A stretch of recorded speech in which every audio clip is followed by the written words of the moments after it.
That once on the internet. I'm not sure what that means.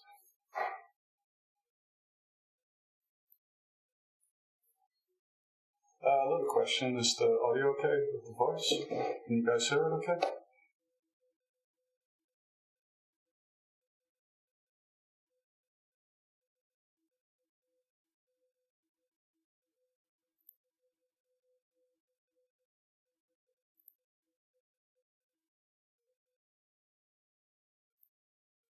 So, vocals loud and clear. Alright, that's great, thanks. I'm just going to wait 2 or 3 minutes for anybody else to come and join. People that already joined, thanks for coming. Good to see you for the first Cables GL live stream. So if you've got any questions that you'd like to ask before we start, just hit me up. Could be a bit louder. Do you have your desktop volume loud enough?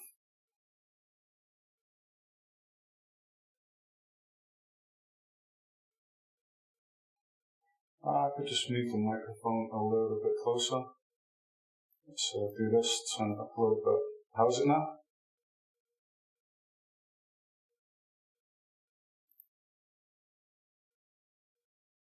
I'm just going to check.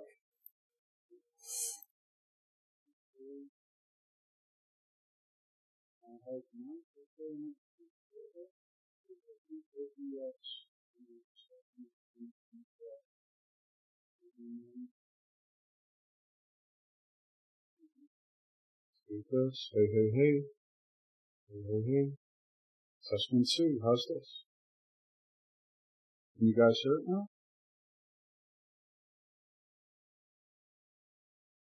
Okay. Yeah, sorry guys. OBS, I think my USB microphone drops out the default to the webcam microphone. Cool. Thanks for telling me that. That wasn't apparently a bit better. Okay. Cool. We'll have to look at this for now. Yeah, if I'm looking over here, that means I'm looking at the chat coming in. So I'm going to be talking a little bit away from the microphone, but I'm going to be doing the stream at the top more and stuff like this. So hopefully I'll be more audible. It still needs to be louder. Okay. Let's make this section. It's not good? Okay, you have to tell me that's not good now.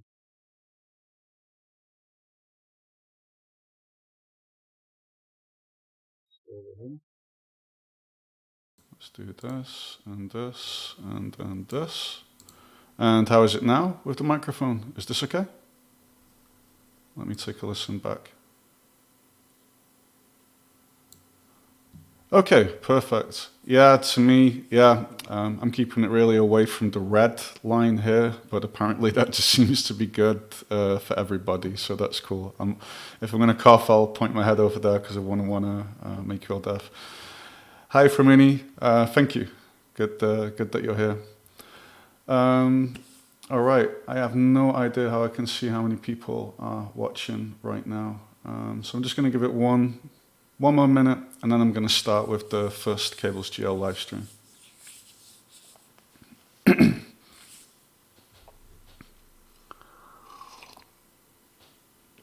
So just a little bit in the meantime, we still need to figure out a little bit what it is that we want to do with the live stream. So tonight I'm just going to focus on making some pretty things, basically.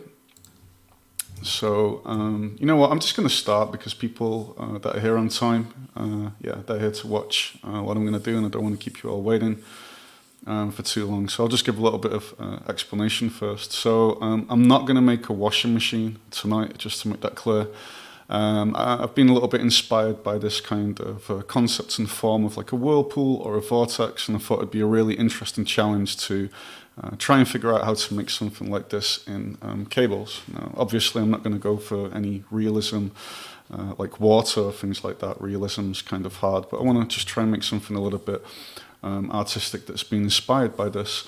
So Panda and Steam from Undev will be helping me tonight with moderating, which basically means if I'm really focused on what I'm doing and I miss a question, they're going to throw that towards me. So this the whole idea of the live stream, of course, is that if you're not following anything or you want to know anything, then please just ask. And I can hit the brakes and then go into a more elaborate explanation and maybe make a little mini patch or something to try and make something clear. So without further ado, let's get started. So let's make a new patch.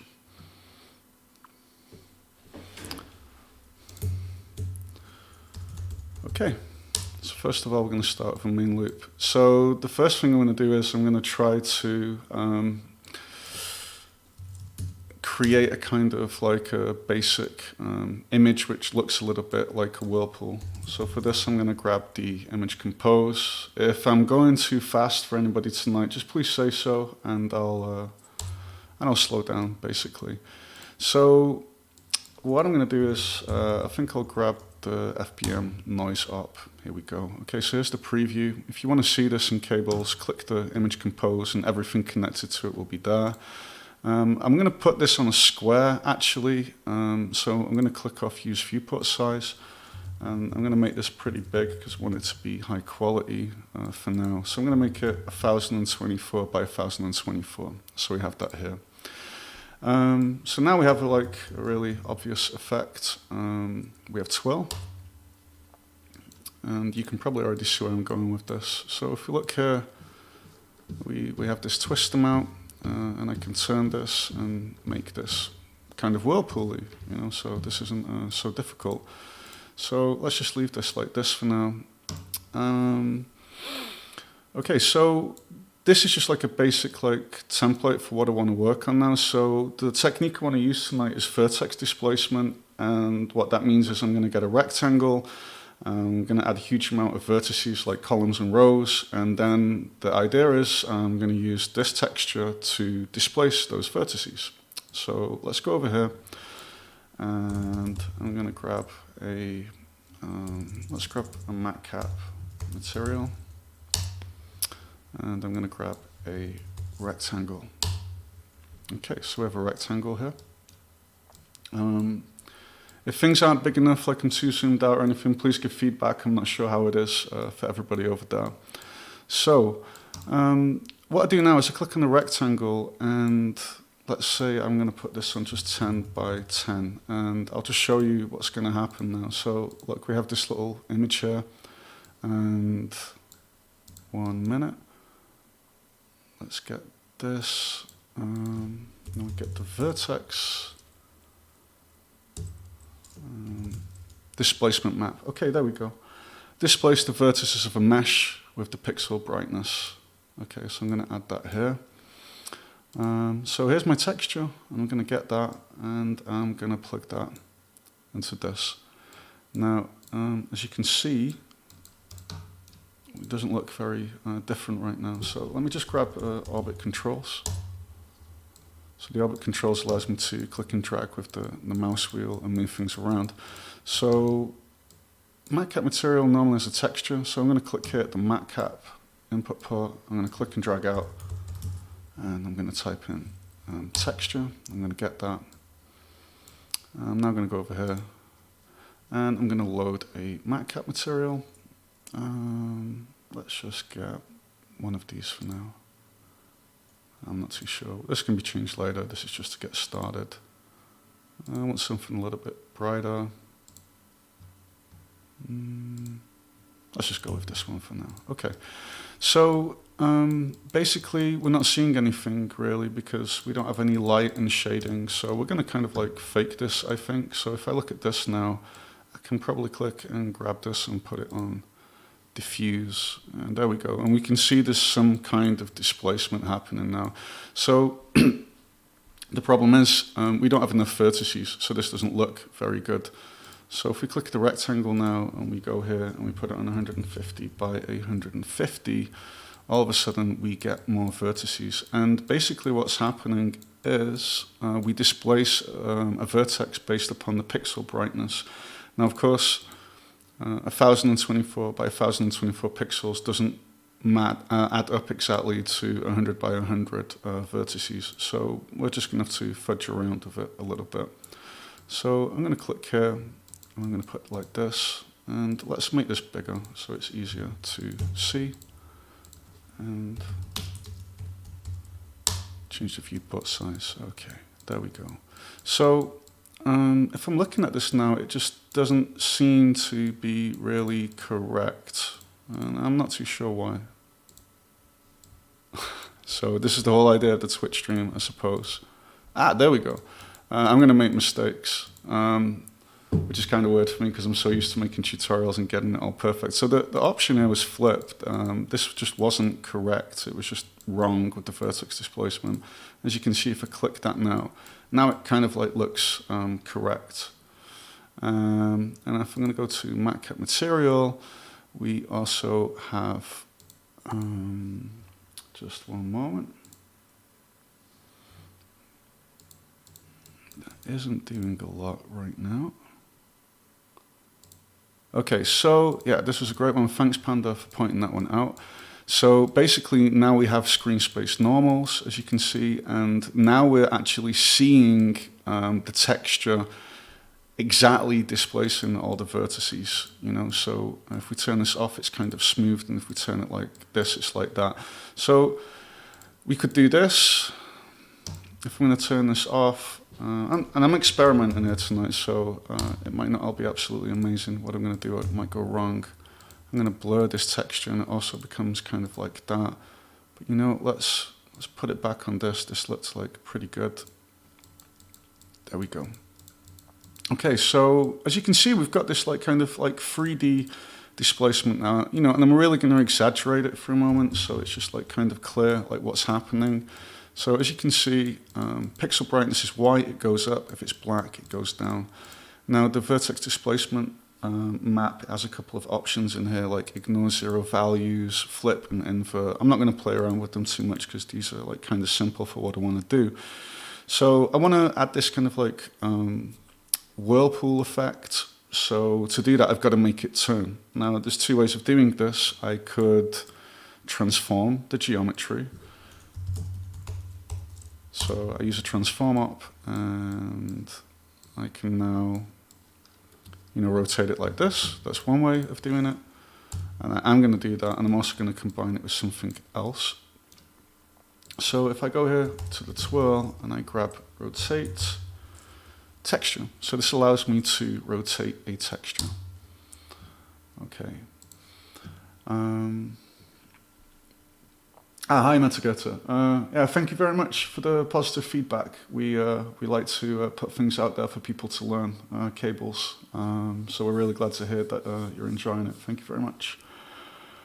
So let's go to rotate texture. So if we click this, we've got this rotate amount, and you might be a bit confused by what's happening there. So when you're working with a texture channel, you can always just click the image compose, and it will now keep this preview window here, even though you're going to tweak the parameters on the ops underneath. So we can see what's happening here, right? Hey, Muella, thanks. Good to see you. Thanks for joining us. This is all going to get recorded, by the way, so if you've missed anything, you can just watch it on YouTube later. Okay, so as we can see, we've got these like seams here, right? We've got crop on right now. So if we turn this off, what happens is now we get these hard lines. So basically when we're using image compose, when the texture coordinate isn't covered, you know, something has to be decided by the renderer. So we have a wrap mode. So here we have it on repeat. We could put it on clamp to edge, as you can see there. And then this kind of like gets the value of the pixel and just makes it carry on infinitely. Or we could do mirrored repeat, which is a little bit more what we want, basically. So now when I'm going to rotate it, it's much more doable than if I would have crop on and we'd have these like kind of hard lines. So I'm going to just disable crop. And what I want to do now is I want to make it just rotate. So to do that, we're just going to create a timer op. We just want a number that's going to constantly increase. And we're going to grab, pull to the middle of the op, let go, and plug it into rotate. That's going pretty fast. So let's put it on minus 0.1 for now, 0.05, because I just want to get the point across. So now we've got a kind of like rotating whirlpool already, so that's kind of cool. There's a lot more to be done to make it look nicer, But this is already, I think, a good way to start. So we're lacking a color in the background, we're lacking something more than black and white. And as you can see, I've got this blur here, and if I turn this off, look at what happens now. We get these kind of little jagged lines there, because, like I said, getting texture of 1024 by 1024, I'm putting that on 150 by 150 vertices. That's just not going to exactly match up. So just by putting a blur on one, as you can see, we already go a long way with kind of smoothing the output there. So that's a pretty neat trick. This is a little bit of an expensive operation because it's like a full screen blur. You can start playing with things like this. So then we can put this on 512 by 512, and it still looks pretty good, basically. So let's just keep it on that for now, because it's also important when you're making things with cables that you're trying to optimize things to work really quickly. Okay. Hey everybody, sorry I'm seeing the hellos a little bit late. I'm not picking that up when I'm looking over here. So Panda just told me I could replace MatCap material new with basic material. I'm going to do that later though, because right now I'm just in this flow of just getting this to work. So far so good. So this is working pretty good, and if we'd want to add like a little bit more of a dynamic touch to it, we could now grab another timer, and we could make the whole mesh rotate by plugging it into rotate Z, basically.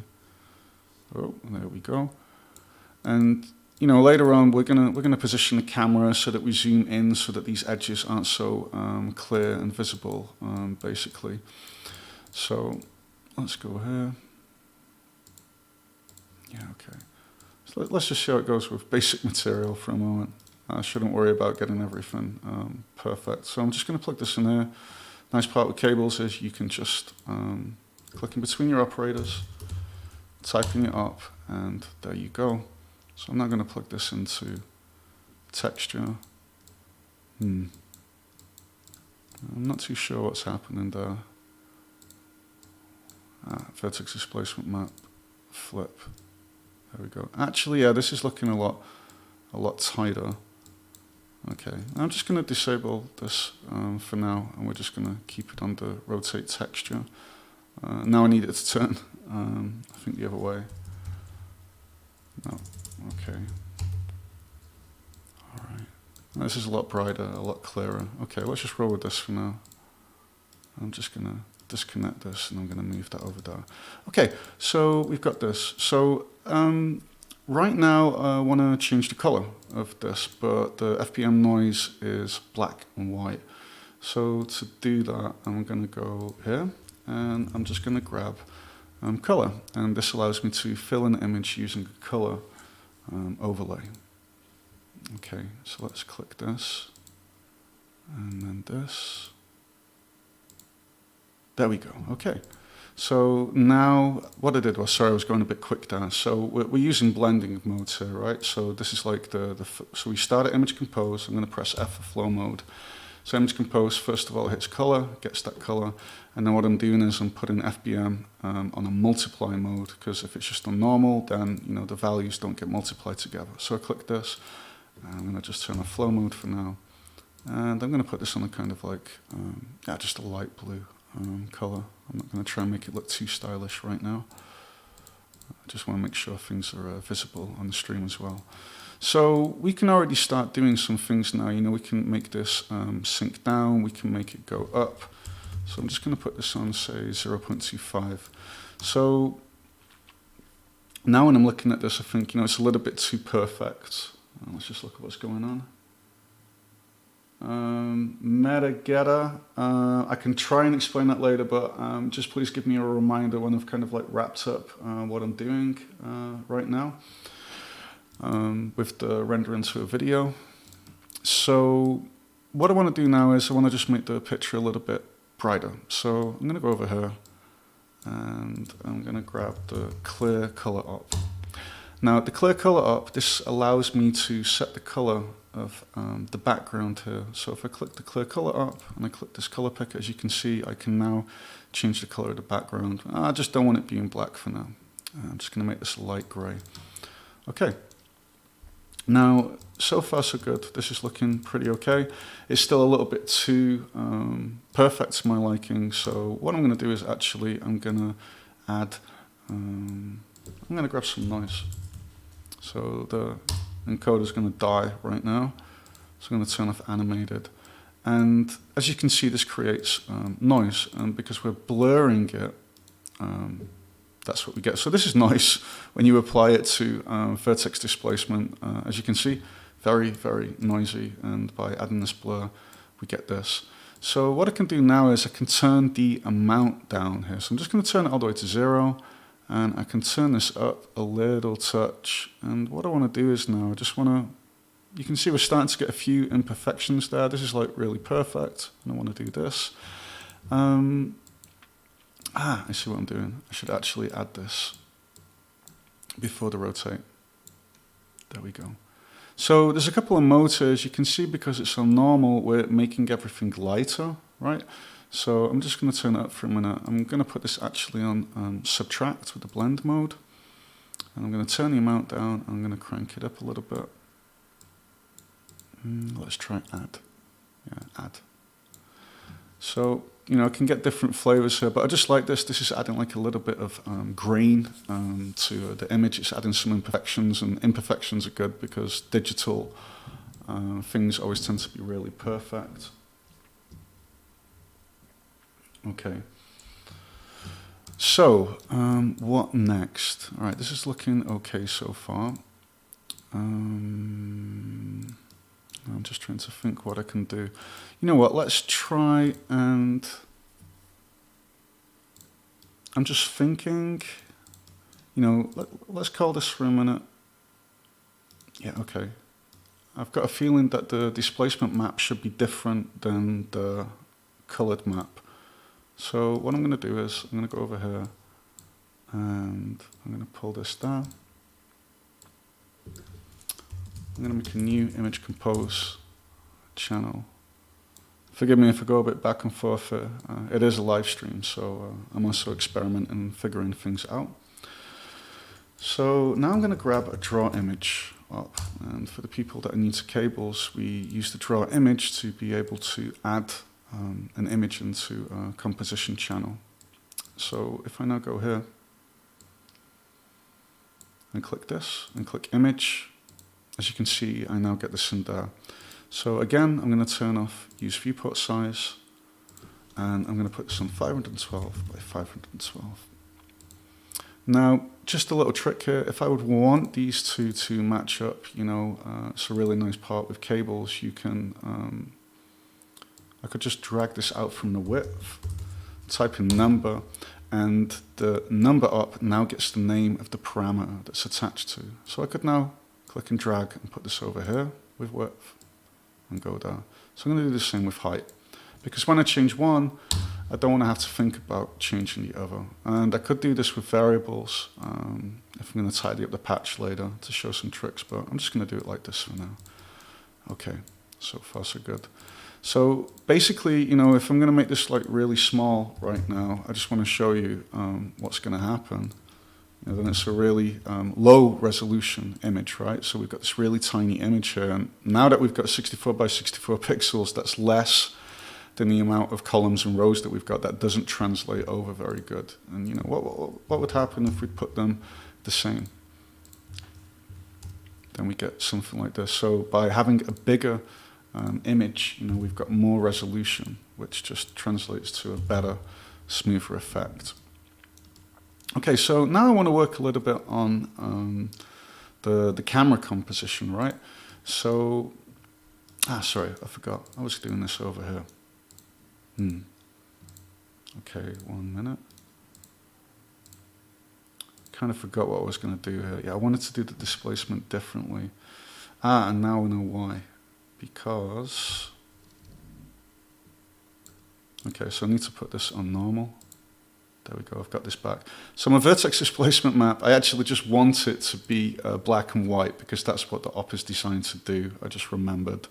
So I'm going to unplug basic material. So I've got a copy of this image now coming in here. So now what I can do is I can just, I can color that basically. So I'm going to add that here. And then I'm going to put this on multiply. So basically I'm going to call this now my material. And this I'm going to call my displacement. Okay, because like I said, you know, vertex displacement works on black and white pixels. So now I've got this colorized version here, and I'm going to add that to the basic material texture input. So now I know that my displacement is doing what it needs to do, basically. All right, cool. That was just a little thing, me being a bit nitpicky, but all right. So I'm going to make this rectangle even a little bit bigger now. Okay, there we go. So I'm gonna shake the orbit controls loose by doing this, and I'm gonna just get rid of that. And let's just put all this back to 0.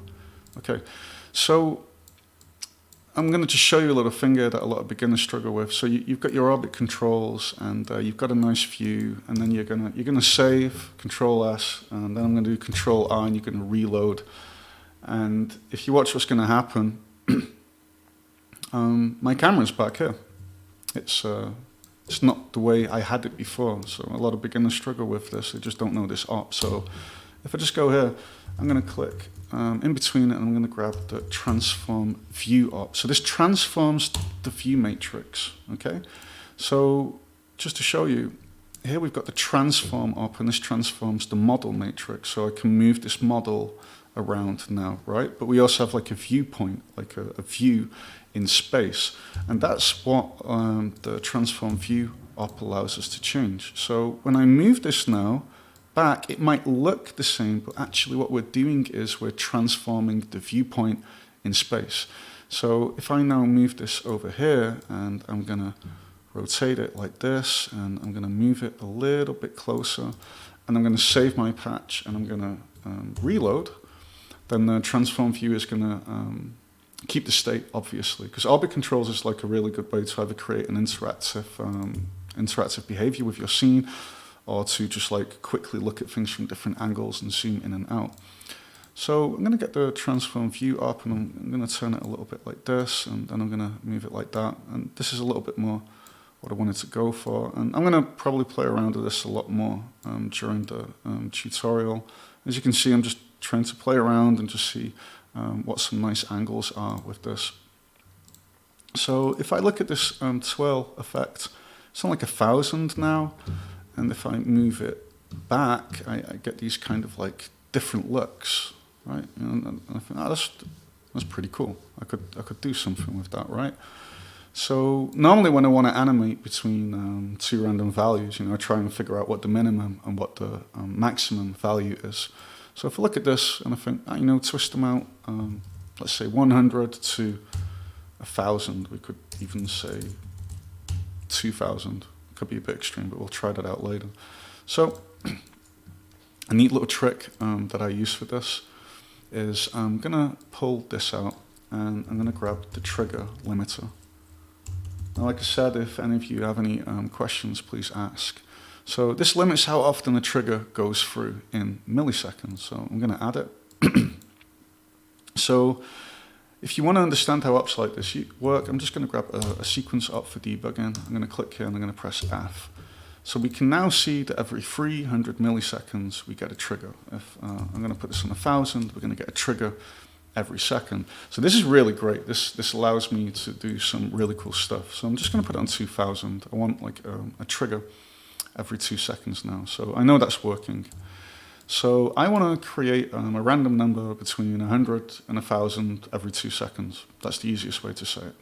So I'm going to pull this out, and in Cables we've tried to name ops like how you would say it. So I want to trigger a random number, right? So I type that in, and as you can see here, trigger random number appears.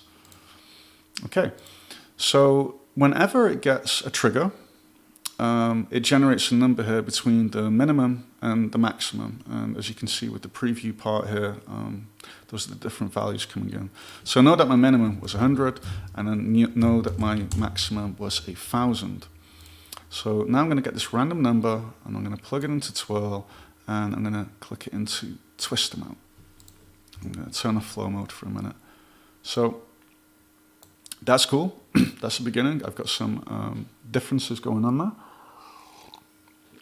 Only problem is this doesn't look very good. It's jumping, it's jarring. So we need to smooth the jumps out in the differences in the values. So I'm going to click in between and I'm going to type in smooth.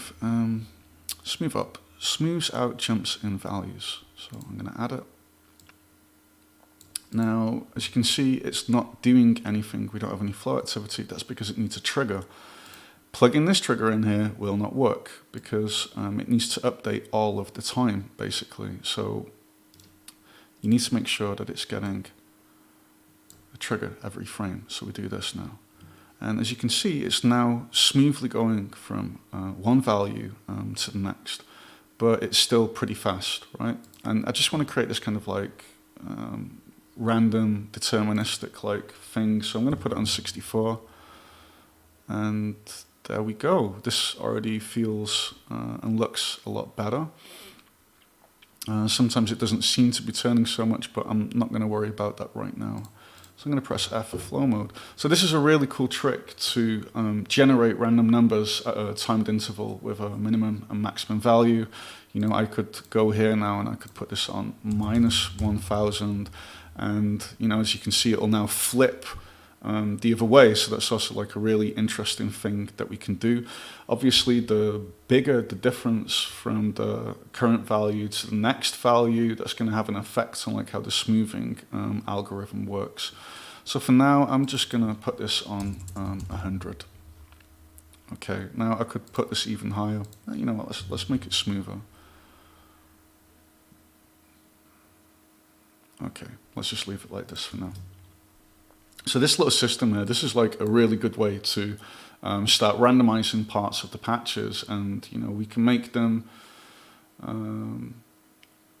you know, we can put them all at different times. So you could have something happen every 2 seconds, something else happen every 1.5 seconds, and by just building up these little stacks, these little chains, then basically, you know, you're going to start creating something which is really a little bit generative and evolving. And I really like doing that with cables. So I'm probably going to throw a lot more of that in later. So this is this like kind of simple whirlpool. But now I'm looking at it, and there's something I'm not so happy about. It's like the how can I show this? Let me just move this back a little bit. Yeah, so the edges here, they're kind of like, they're also getting displaced like right there. And I don't want that actually. I only want like the middle part to get displaced. So what I'm going to do is, I'm going to look here, and this is our displacement channel. So I'm going to pull this down, and I'm going to grab a vignette. Maybe this will work, maybe it won't. Actually, you know what? I want to have a different kind of control. So I'm going to pull this down, and I'm going to get the circle texture up. So I'm going to click that. Yeah. Okay. This is what I'm going to do. This is going to allow you guys to do much more creative stuff later. So I've got this circle texture, and I'm just going to throw it on white for now. Click this image compose. So there it is. So now I'm going to let's turn off one overflow. Here we have a fade out. Great. Okay. So as you can see, this is really cool. This allows me to change the displacement pattern here, right? So yeah, thanks Metagator. I'm definitely considering doing that because it's actually a really broad topic, and there's a huge amount of things you can do, and basically I can't wait to do those kind of streams, like just how to generate random things in cables. So thanks. I'll try and throw a few more techniques in during this stream. So what I actually want to do is I want this to be inverted, right? So here are the blend modes. So, you know, if I'm going to start doing this, as you can see, I'm creating a different kind of look. You know, and if I turn the amount down, as you can see, I'm like really changing things here. So there's a lot of ways that we could now like, you know, alter things.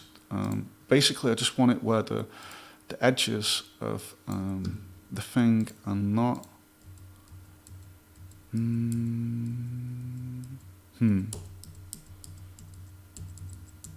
answer is probably really looking me right in the face and I'm messing up, which wouldn't be the first time. Let's put this here. Okay, 1 minute. So if we do this.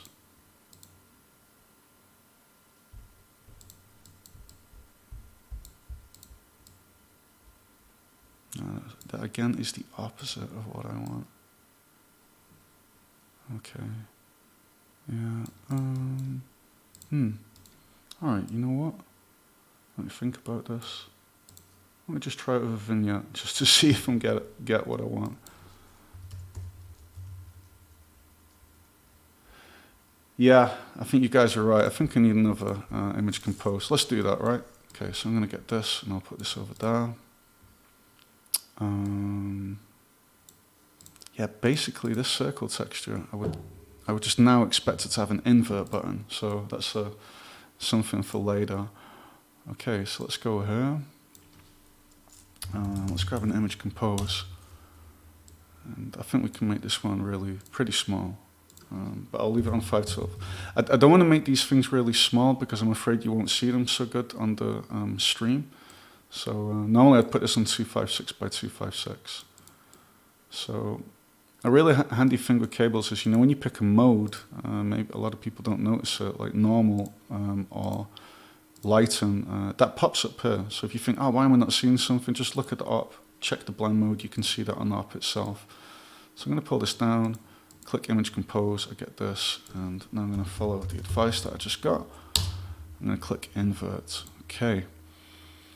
So let's turn the size up actually. And no, this is not what I want. Okay. Normal. Am I missing the obvious? That's what we want. Okay, that's weird. Sorry guys. I'll just do it like this. Let's just get the thing working first. Did I really just miss it? Like that? Let's try this.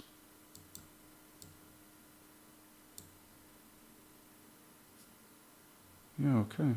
Alright. Okay.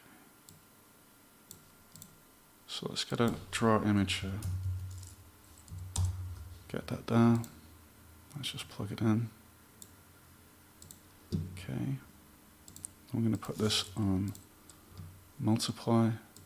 Okay. So now I can control how much displacement happens, like up to the edges. Maybe it's not the cleanest way to do it, but I'll roll with it for now. Okay. So let's just rotate this for a minute. So I get that view back a little bit from what I had before. Okay, so as you can see, now I don't have that happening on the sides there. I'm not sure if this is going to work, what I'm going to do now. It's a new op that we made a little while ago. Clamp texture. So I'm going to put this on remap smooth. So yeah. Okay, so this is like, let's just do this. So you can see what's going on. I'm just playing around there. I'm just experimenting. That's the thing when you work with a program like Cables. No one knows exactly what they're going to get up front. You just gotta play around with this stuff and see what you get, basically. So experimentation is key. Because a lot of people, we have this at the meetup. They say, "Wow, how do you guys come up with this?" And it's basically you sit down and you play around with values a lot until you get what you want. I think that's just the best way of saying it. Okay, so yeah, I just kind of want this to be smoother. Linear, smooth step. A little bit less displacement on the edges. Okay, I'll just roll with this for now. I can tweak it later. Is it better? Yeah, I just like this because it kind of. I don't know. I'll tweak that later. It's all good. So I want to make this look dramatic, but like right now it just looks like some rectangle floating around in space with some nice displacement going on. So normally what we do is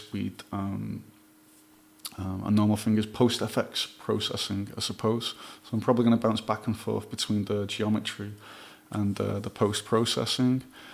Post-processing, I think, is like a really important thing for a lot of people to learn. We've got some great tutorials about it, 2 good ones on our YouTube channel that you should definitely check out if you want to know more about what I'm going to do right now.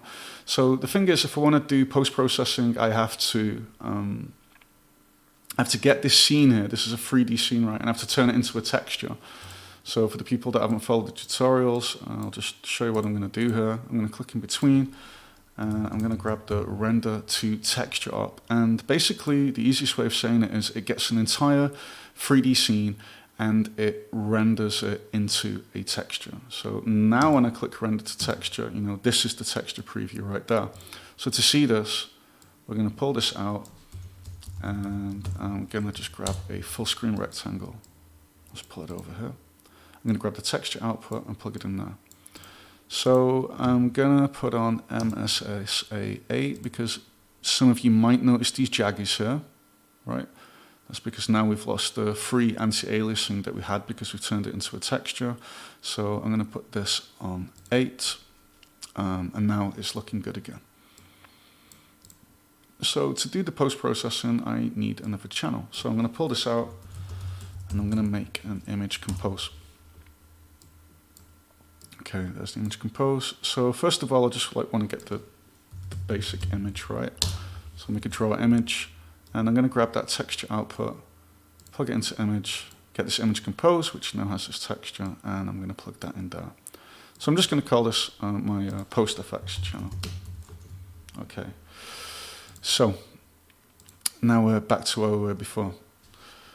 So what are the post-processing effects that we can use? Well, you know, in reality, things never look perfect. Things are always a little bit blurry. Things are a little bit noisy. There's always like a touch of difference in light caused by fog and these kind of things. So let's try and create a couple of those aspects of reality and throw them into this cables patch, and hopefully it will make everything look a lot prettier.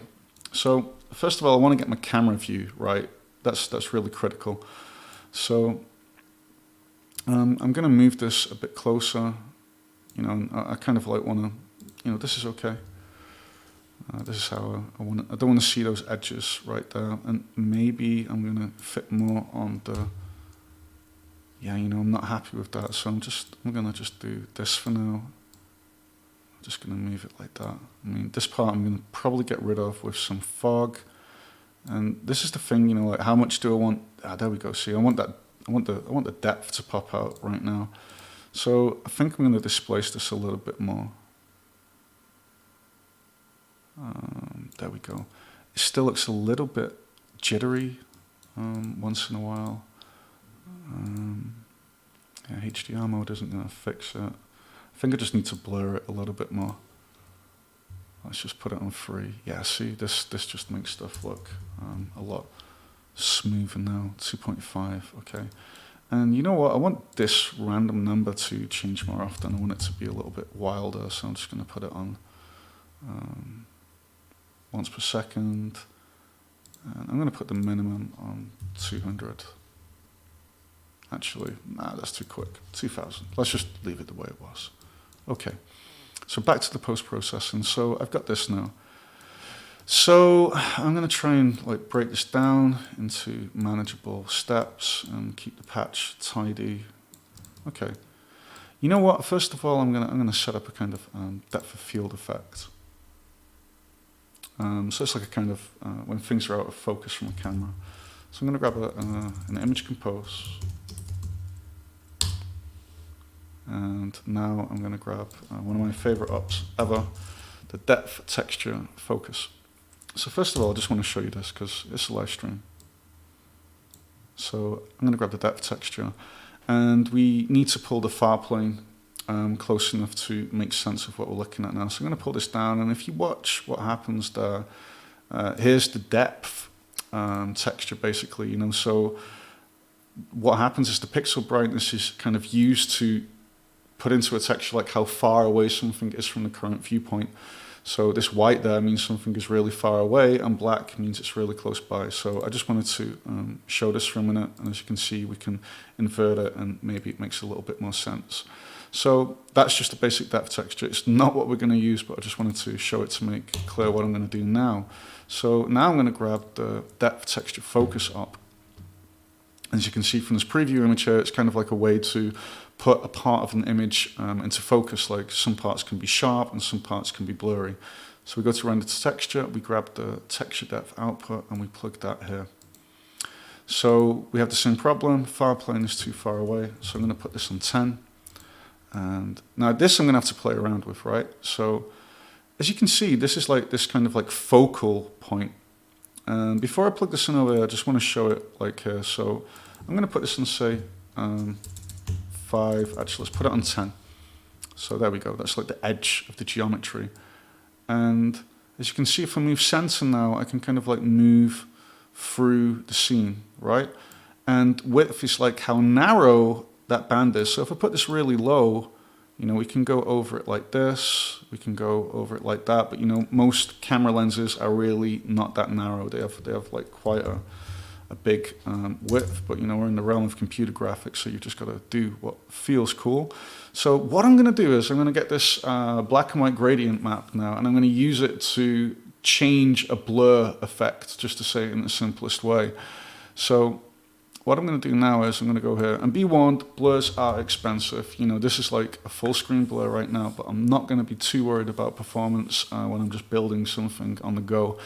So I'm going to grab this blur up here, I'm going to plug it in, and if we click the image compose, we can see what's happened here. The entire image has become blurry. I can click the blur up, and I can bring this down. You know, if we put it on 0, no blur, 1, 2, 3. So now what we do is we use this mask input. Now basically you have to imagine this. Here's an interesting thing. You see this like bright line here on the bottom? That's because of our wrap mode. And what's happened is the blur texture effect is, you know, it's pushing pixels out of the canvas, to say it that way, but you know, something has to happen with that information, so it's kind of coming back in the way it's being interpolated. So if we click image compose, we're on wrap mode repeat. So to get rid of these lines here, we click this and we put it on clamp to edge, and now we've got rid of them. So you know, repeat has this, and to me that's an artifact that doesn't look good. Put it on clamp to edge, and that little line there is gone. So I don't want my whole image blurry. That's not like a camera. So, you know, I'm clicking depth texture focus, and I'm going to get this gradient map here, and I'm going to plug it into there. Now let's play around a little bit with it. So I'm going to crank the blur up to a really high number just so it's clear what's happening here. So as you can see, this part here now is really blurry. So I'm going to move the center, and as you can see, this blur is now moving across the image, right? So this part's blurry. That's what you can see there. And I can move it all the way over here. So I could put this here, I can turn the width up, and as you can see, you know, everything becomes this horrible smudgy mess. But if we invert, now what we can do is we can create a focal point. So if it's black, it's going to be sharp, okay? So now I could move this over here, I can make the width a little bit bigger, and you know, I'm not saying this is the final look, but I'm just trying to show you that you can get a lot of different styles out of this. So I can move this over here now, and what I want to kind of do is I want to make the middle part there. I want to make this sharp, basically. So I'm gonna, you know, if I do it really extreme, we get this really thin line that's like a little bit over the top. And what I'm going to do now is I'm going to start opening it up. And just to show you how it is without, if you click on up in cables and you press D, you bypass it. So as you can see, this is it now with a really sharp background. I press D again and it becomes like this. So if we want an even better blur, well, let's just do this now. I'm going to click image compose. So blurs are really expensive. There's a huge amount of texture lookups to like consistently blur the pixels out, basically.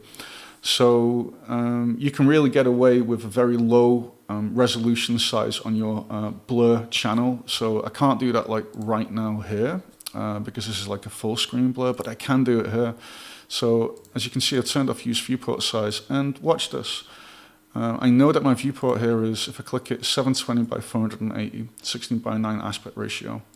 So I'm now going to just put this and say 512 by 256. And this just pretty much almost no difference, you know, and we're now saving a lot of draw calls. You know, we're making the patch faster and more efficient, basically.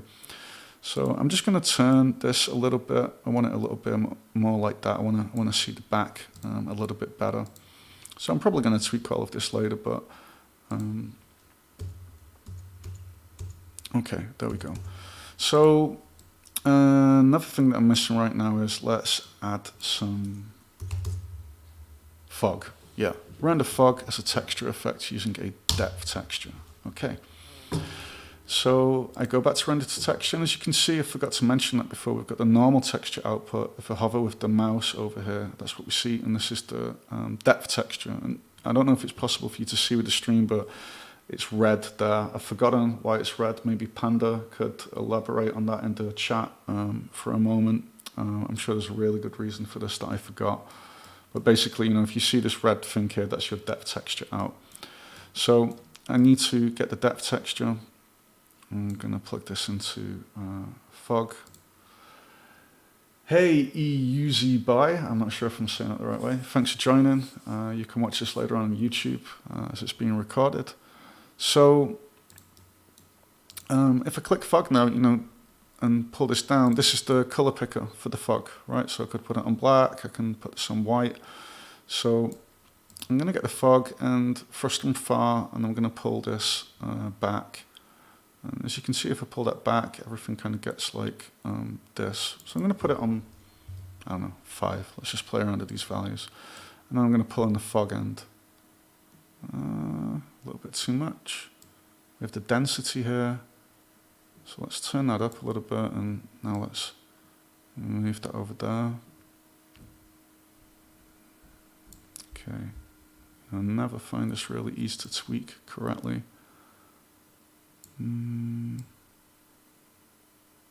Now, because the model like isn't very big, you know, it's not like 100 by 100 values. We're working with really small values, which can kind of like make it a little bit difficult to get right.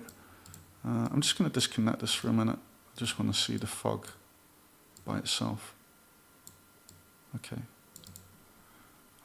Let's pull this back to say 5. Fog end a little bit higher. Hey, let's put it on 10. Okay. Turn the density. Okay. So make the density a bit lower. I just want it to kind of like kick in there at the back, and I'm pretty sure if I turned this. Okay, there we go. Let's turn that back a little bit. And I know it's a really subtle thing, but that's post-processing. We're going to add all that up in a bit. Let's turn that density up. And you know, I could make this darker now. I can make it brighter. We get a very different look because it's also applying like a kind of like coloring change, of course, to the whole image. I don't know. What do you guys think? White or black? Bright or dark? I mean, bright kind of makes these edges a lot more obvious, and darker means they're not so clear. Okay. Let's just get this and plug it in there.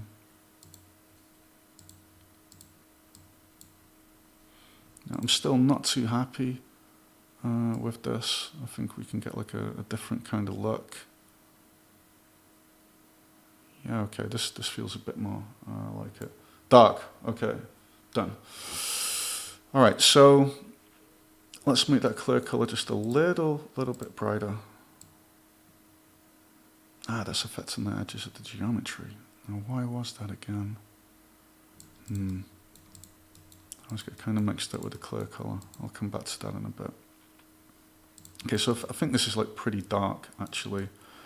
So, what can we do next? Okay, so sometimes I'm just going to disconnect these things because I just want to show them step for step. So I'm going to get the screen space ambient occlusion up. So I'm just trying stuff out here, right? Just because that's experimenting. Maybe I'm not so happy with it and I'll just delete it later. So I grab the depth texture, and that adds a lot. I'm pressing D to bypass, and this is really making the image pop a little bit more. So ambient occlusion, basically, if you look into the corner of a room and you see like where two edges intersect, it's going to be a little bit darker. It's like these little shadows that gather. So there's a lot of different things we can do here to tweak it for different looks. I mean, we've also got noise. It's not really looking too hot. Let's just put it, it was actually kind of cool the way it was. 1, 2, 3. Let's put it on 3. Okay. And we can change the frustrance. So there's that kind of line. I don't know if that's clear on the stream. I'll just put this on 15. This adds a lot. I mean, that was definitely something that was like kind of missing, but I see him getting these like little squares there. I think that's from the ambient occlusion radius. Yeah, definitely mitigator. It's one of those subtle things, but I'm getting these kind of artifacts there right now. I think that's caused by the radius. I'm just gonna play around and see what I get. Yeah, okay, so 15. 1 sample, 2, 3, 4, 5. Yeah, I'm not sure if that's coming from the ambient occlusion or not. Yeah, it is. Okay. All right. I'll just roll with that for now and just worry about it later. Blur should probably get rid of some of it. Okay. So the image is looking kind of dark right now, so I'm going to go back over here to my original material, the color, and I'm going to brighten this up a little bit. There we go. Okay, so how am I going to do this? Let me try some. Actually, maybe I should do that on the end here. I'm going to grab some gamma correction, and that is way too much.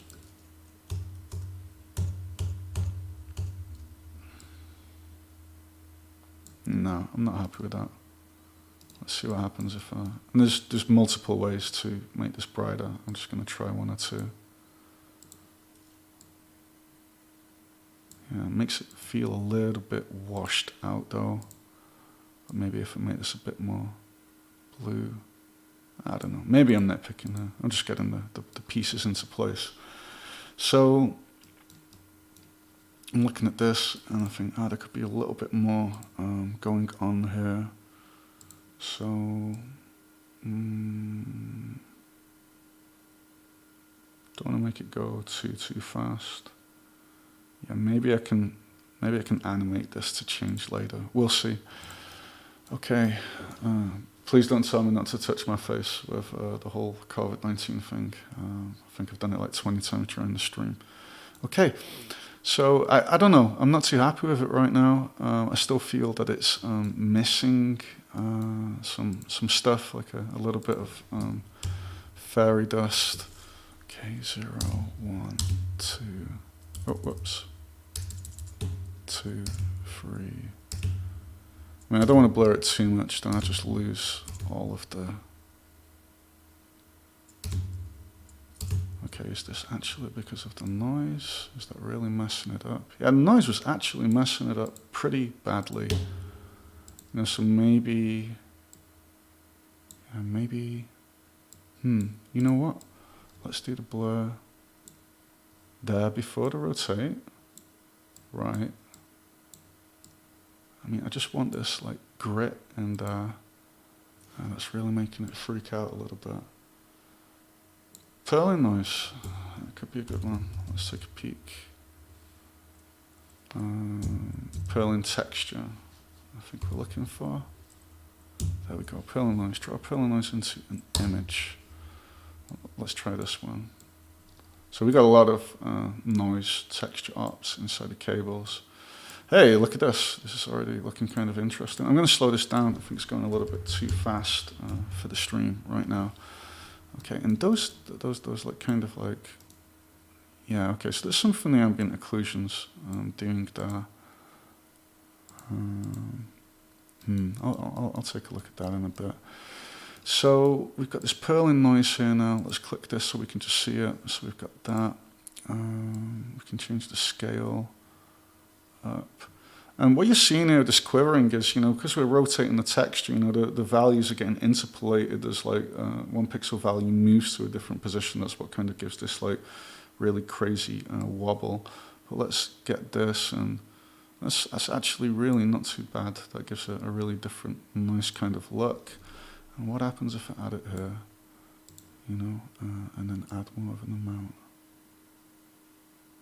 Oh, that's nice. That adds us. Oh wow, that kind of lets us add these kind of like little waves. Oh, that's cool. That's a great idea, Panda. So I'm gonna go on this a little bit more. So I'm just gonna crank this up for now, so I can just see what's happening. And I'm gonna put the scale and say 20. So we have the Z parameter. Yeah. Oh whoa, look at that. Okay, that's really cool. That's a great suggestion. So we got a good old timer for that. And because I want everything to be a little bit synced, I can grab this now and I can plug this into Z. And that's really, really not fast enough. So I'm going to grab this and I'm going to just multiply that number. And then I kind of like these two effects are now linked to this one timer. So I'm going to crank this up a little bit now to say 20.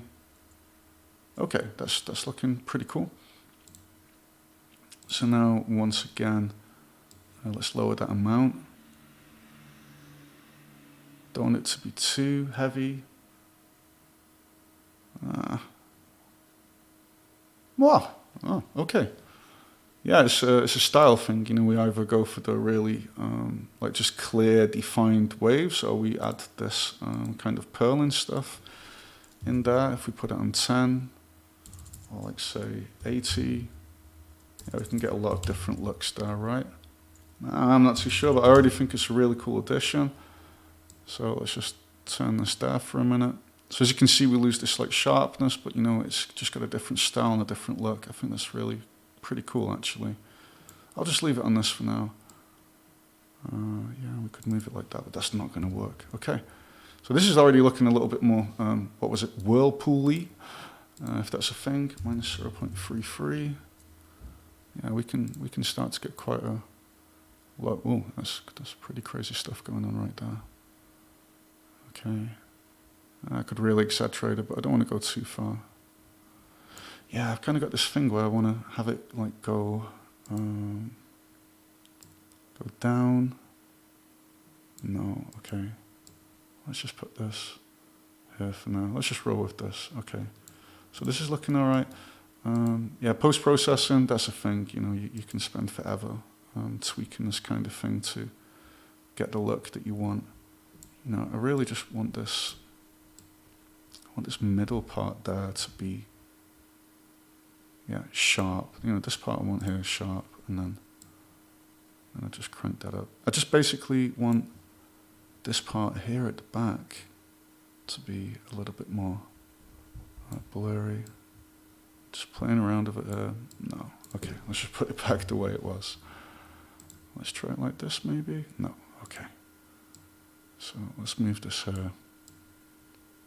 Crank that there a little bit. Okay, so, I think the trick is, just to try and make this subtle. Maybe I've just got too much blur on it, actually. So let's just put it on a blur of 2. And then I should be able to crank the width up now a little bit. There we go. Yeah, this feels better. I think the blur was just too high. 1. So that's 0, 1, 2, 3. Okay. Press D to bypass, so this is it without the post-processing here that you can see. All right, so another thing, yeah, I'm just trying to think what I can add now to kind of like make this a little bit cooler. Anybody got any suggestions? Something that we could do? Something that we could add? So I think we got the basic thing that we were going for, which was this kind of like a whirlpool like effect, though I don't have it going down right now. I think it's more interesting with the waves coming up. Have to account for the twitch lag. More colors. A box with buoyancy. I think that's going to be a little bit beyond what we could do right now. I'm sure there'd be a way to do it, but I'm kind of like breaking my brain with how to add a buoy with buoyancy. I mean, I know we could add like a circle down, make it move up and down, but I'm just wondering how we'd make it move with the waves, you know. A full moon. Ooh, that's actually a good one. A full moon. Okay, you know what? Let's just try and let's try and make a crescent moon. You know, so it's a little bit more stylish. This could go horribly wrong, everybody. So let's see how this goes. So. I mean, because you're definitely right there. This sky is missing something, right? Yeah, maybe we can make a kind of like fake sky and try and superimpose that behind the rectangle. I have no idea how this is going to go. So first of all, let's try and make a moon. So when you have a shape as a texture, as you saw with like multiply and multiply invert, add and subtract, you know, you can get one shape with a texture and you can do like Boolean operations on it to say it in the simplest way. So I'm going to grab the shapes 2D up. I'm going to click add. Let's just put this on 512 by 512, and I hope you guys can see this. So I'm going to put this, this allows me to create, by the way, different shapes, as you can see here. So I'm going to go for the circle, and let's put the size on, yeah, let's just, you know what, let's just actually try now to make a moon. I think top right corner for now. This could look like really horrible loader, but hey, so be it. Let's put this on 0.4, move it up a touch. And what I'm going to do now is I'm going to grab another shapes 2D up. It's got the circle. And actually, let's put this on white right there. And let's get this and put that there. And also put this on white. So what I'm going to do now is I'm going to say subtract and let's make the size smaller, or is it multiply? Invert. There we go, multiply invert. So as you can see, we've got this smaller circle and we're taking that out of the bigger one. So if I'm now going to move this over here and this up there. Hey, cool. We have a quick, rough moon. Works for me for now. Sky. How do I add a sky to this? How do I make something like clouds? Panda, you got any suggestions? 2D texture trick that I could do? Pog. Gradient. Okay. Sure, gradient. That's actually really simple. Let's try that. But that would work. Here we go. Point cloud. We could use the point cloud for stars, right? If we want to do something like that. Or a cloud texture, actually. Okay, there's 2 or 3 things we could do here. So I'm going to get this gradient and... Let's get this and put it here. Okay, that's messed up. What is happening there?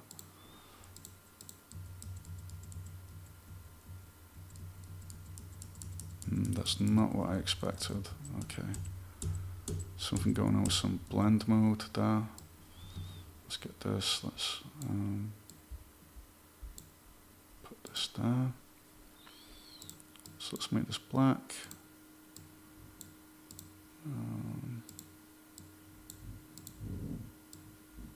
Okay, so that's how we can make a kind of like simple gradient. Put it on Y, I suppose. Just for now, move it around.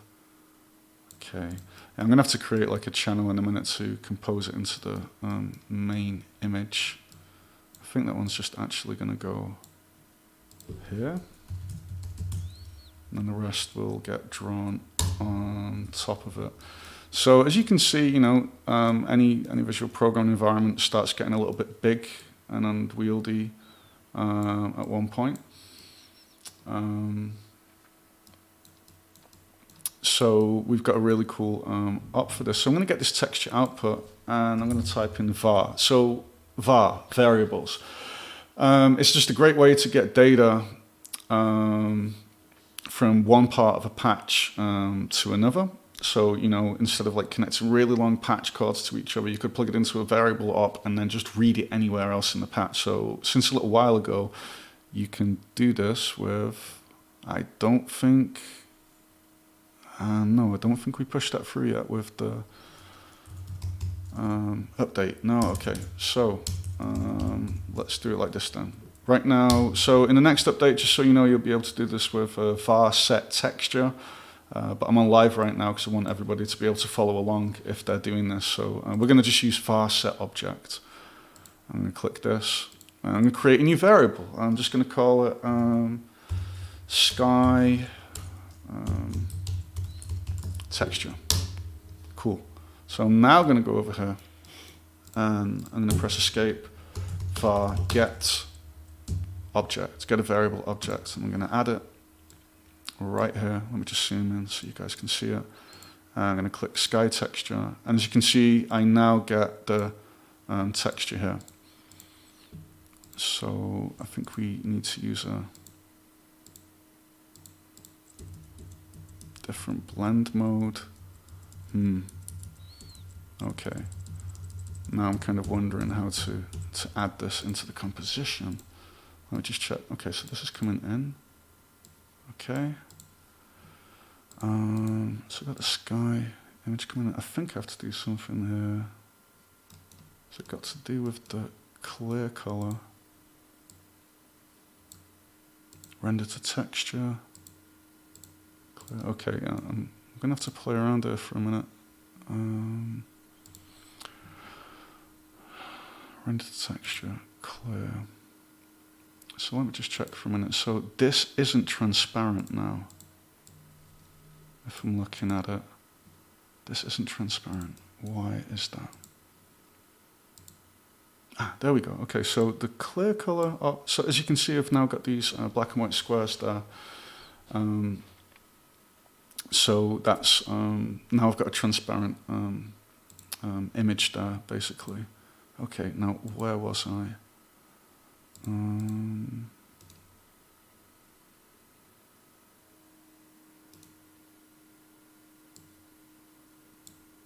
Okay.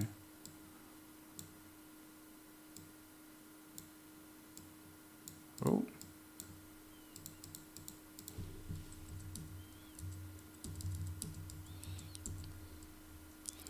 Yeah, you know, I want to just add this as a kind of like rectangle behind this one. I'm wondering if I should then be using two full screen rectangles. Yeah, blending, it's always a thing to wrap your head around. Okay, so if I just put this on normal, why am I not seeing this?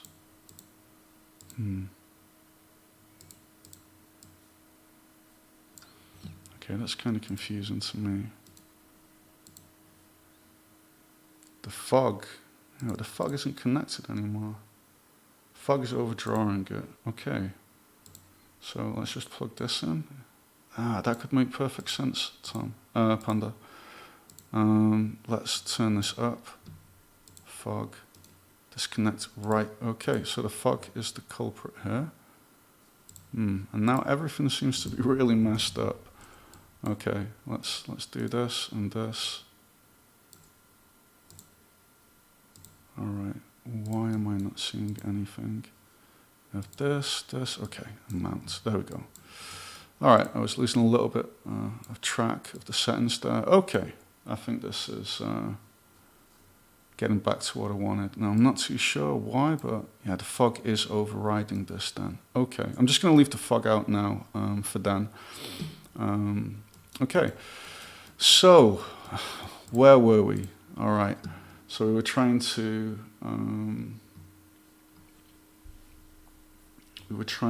get the moon into this, right?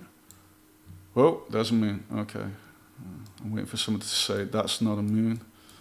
Put your Star Wars reference here. Okay, so I'm just gonna have to play around for a minute with this. So let me just get rid of the gradient for a moment and this. I'm going to click here and let's move this over here. So over there it looks squashed because reasons. Okay. Yeah, no, that's obviously not it. Let's put it back on. Let's just use viewport size for now. I'm feeling a little bit lazy. Okay, so let's move this over there. Let's make the size smaller. Put this there. Oh, that's so cliche. It's amazing. Okay, let's grab this now. Actually, let's just copy this because then I've got the same size settings. I'm going to get this and I'm going to put it on multiply invert. And then I'm going to make the size smaller. There we go. Okay. Let's move this over there. This over there and make it a little bit bigger. Okay, not the best moon, but it's a moon. It looks really cheesy. Okay, I'll tweak all of this later. Okay, so now I want to get that gradient back again. So let's go here. And let's put this on a kind of dark blue, I think. And why am I now not seeing the moon? Wow, okay. I'm not saying it's absolutely anything to write home about, but it is a beginning of a sky. And I'm sure we can go further from here. Yes, exactly. Moons are definitely made out of cheese. Okay, so we can play around with this later. With the gradient, as you can see, we can kind of push the sky a little bit there. Get this going here. I don't know. I'm just trying to figure this out as I go along. Nothing amazing right now, but that'll do. Okay, it needs a howling wolf. Yeah, that's going to be a little bit difficult to put into there, I think. I'm just trying to think now of a way to add like some stars.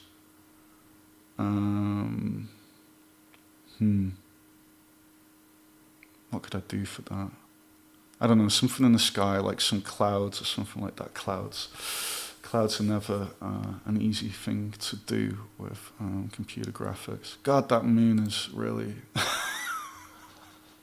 It's very cliche. It's going to make me chuckle during the whole stream, basically. Okay, so... All right, what next, guys? We got a moon. We got a really cheesy sky. I'm not too sure why the moon is blurry right now. I think it's because the texture size is pretty small, or is it because we've got that blur effect on it? Obviously, right? Yeah. Okay. So if we get rid of this, then we'd have a, and that looks terrible. Let's just blur it. Let's just roll with that. Lens flares. I don't think that's going to work.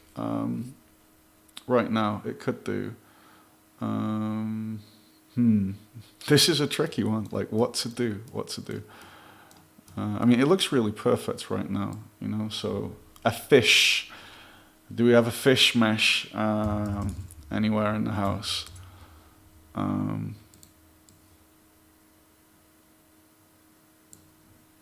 Let's do this now. Yeah, it's not exactly what I was going for. Does add a little bit of grit to it though.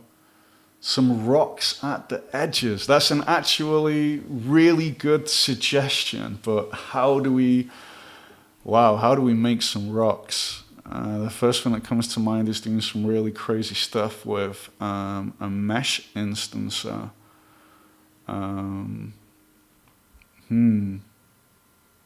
Would that work? Yeah, surface scatter would do it on the edges. I'm just trying to think now, like, I mean, if I do vertex displacement on on the cube, then I could get something like that. You know, the first thing that comes to mind is like going online and downloading a rock model, getting a circle up that would output the points of a circle, grabbing half of that, and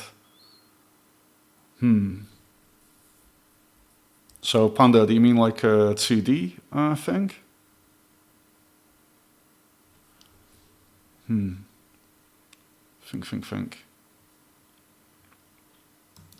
Okay, you know what? Let's just do this for a minute. Right, okay. Yeah, actually that could work. You know what? 1 minute. I'm gonna just save this. And I'm just gonna jump into a new patch because this one's getting pretty full. So what I want to do right now is I want to just make some low poly spheres. It was a great idea from Panda. So I'm going to go here and I'm going to grab a mesh instancer. I'm going to plug in a sphere. I'm going to give it for now just a matte cap material. I'm going to plug this in there. Okay, so we get the sphere. I'm going to put this in 0.5 and let's put this in, say, 4 and 8 or 3 and 9. I don't know. Let's try something out. 3 and 5. Grab an orbit controls. No guarantees this is going to look great, by the way, but my attitude is if you throw enough blur at it, hopefully that'll do the trick. Maybe we should use a Lambert material. Let's just try that for now. Okay, put some white.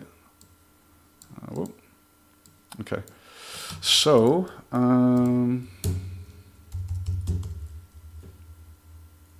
points, circle. Okay, let's grab this one and let's plug that into positions. Okay, let's go here. I think it's done. I think we can ship this. No, I'm kidding.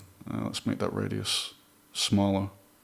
Okay, so we're only interested in half of the circle right now, but because it's a live stream, I don't think I want to try and remove those parts there. Basically, let's just reduce the amount of segments to say 30 for now. Okay, so really bad rocks, cool, but they're all like exactly the same. So with their orientation, so I'm gonna rotate them all randomly. So I'm gonna get total points output, and I'm going to plug it into random numbers array 3. Generate in a random array of numbers, x, y, z in this case. And I'm going to plug that into rotations, and I'm going to put it on, say, minus 90 to 90. Actually, let's just put it on minus 180 to 180. And as you can see, we now get a different kind of rotation on each one, though I'm not sure why the material is looking so weird. This is why I wanted to jump into a new patch. This would be harder to do. Okay, this feels a little bit better. Let's pull this up here. And let's grab a matte cap texture for now. Oh, we go with these awesome black and white rocks right there. Let's just look for something. I have no idea. Maybe we should go for this like really. That would be terrible. Okay, it's terrible. Let's roll with this for now. No, that's going to look really bad. Do you guys think we should do this? Default texture for life, definitely. I think I'll take that as a yes. I can change it later if it's like really, really bad. So I'm gonna make, you know what? Okay, we can do something really interesting here, right?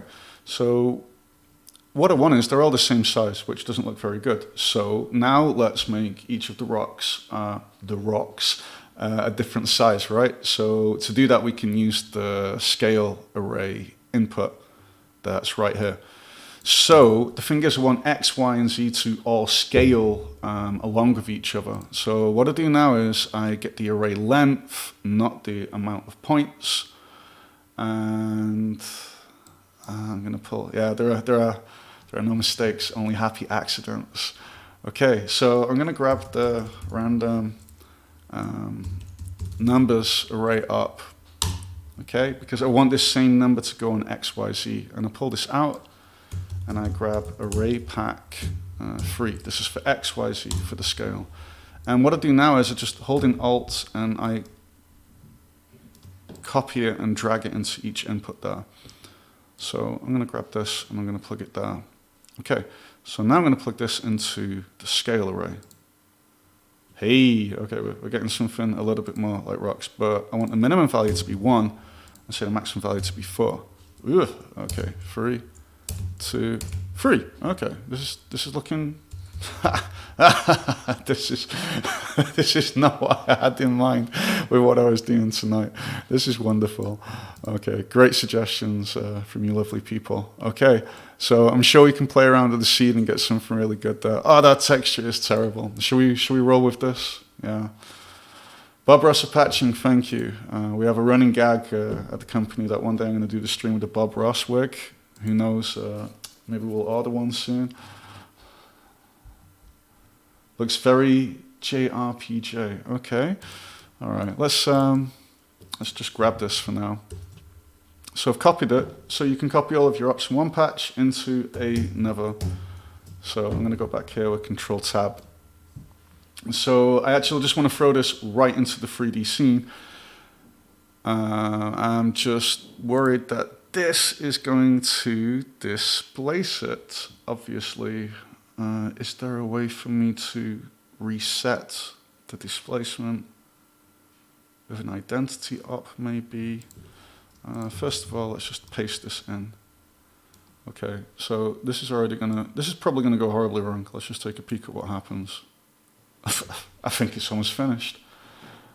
Okay, so the vertex displacement isn't happening. So this looks so bad. It's amazing. Okay. So let's put this over here.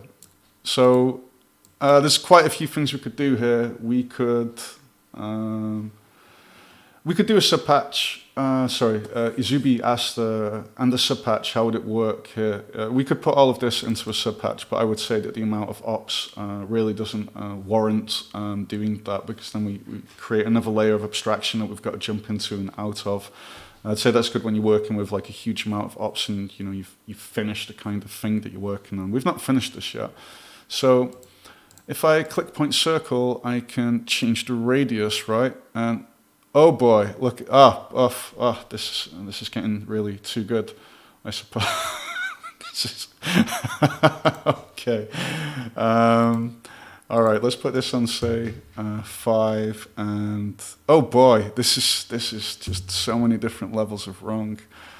It's amazing. It's amazing. So I want like this is like blocking my camera shot now. So I'm gonna just change the seed in the hope of getting something different. I might just need to make it bigger. Oh, this is so tacky. It's wonderful. It works pretty good. The ice wall. Okay. Yeah, okay. What do we do here now? I can't. Oh, wow. Like, this did not work out the way that I've been planning. I mean, really, do we do the ice wall or do we just do rocks? Because, yeah, it's very, very Final Fantasy. Okay, I'm going to try and focus. I'm just losing it right now off everything that's happening with this. I think I'm going to make this just a little bit bigger to... Yeah, I don't know, guys. What do dire wolves? Yeah, okay. A rocky finish, sure. Let's do that, because this is like really very Final Fantasy. Okay. Do we really have anything rock-like with a mat cap? I do not think so. Does that look okay? What do you guys think of that? It's pretty black and white, but I mean, this is good. Any other opinions on it? Better, okay. Yeah, there's a lot of different, like Matcap is an amazing, it's God. Give it a noise texture. Yeah, I could do that too. So, of a little random trick here. Let's go out from the. So I'm going to just move these up a little bit. So I've got my triggers back. Okay. You guys are really pushing me out of my comfort zone tonight. It's wonderful. Let's grab this texture, right? And let's pull it over here. And let's create another image compose. Because we could make our own mat cap. It's not that difficult. It doesn't mean it'll look that good, but hey. This might not work at all. Let's just see. So I'm going to say draw image, and I'm going to plug this texture in. Yeah, I could. That would kind of feel like cheating. Panda just said I could use mesh pixel noise, and he's very right with that. I just also feel like experimenting right now. I'm feeling kind of playful with this. So let's do this. Like, what happens if we get this, turn it down, turn it. I don't think we're actually going to see much of that. Or, the Bob Ross emoticon. You guys are too good. Yeah, you're really too good. Oh boy. Could it get any worse than this? This is gonna get good. Or horrible. Ooh. Okay. I say let's try this. What could happen? I mean, there are no mistakes, only happy accidents. I love Bob Ross, by the way. He's the bomb. So I'm going to get the texture output, var set object. In the next update of cables, it'll be var set texture, just so you know. And I'm going to call this epic rock texture, just so you guys know. Epic rock texture. Okay, let's plug this in. So I'm going to go here to the matcap, and I'm going to type in var get object. Okay. Epic rock texture. That actually doesn't look too bad. Or am I completely wrong and it's terrible? What do you guys think? What happens if I plug it into diffuse? Oh, now it's too dark. Let's just plug this back in again to there. It's good. All right, I'm just going to save and reload because I'm not sure if that's going to change things back. So just Control S, Control R. It's actually got this nice, like, kind of like crazy vibe to it. So the cool part is now that we've like created our own texture, is it going to glitch when I move the camera? Oh no, this is pretty okay for like what we've got. I mean, wow, look at this. This is actually also kind of cool, right? Do you guys think we should put some of the rocks here at the front? I'm thinking that's starting to look a little bit better, you know? Are we going for lava now? Okay, lava. All right. Let's go for color. Doom style. Okay, yeah. How can I refuse the Doom Slayer? A little bit more red. That's like a blood pool. Yeah, I get what you mean, Framini, like making it go into the depths.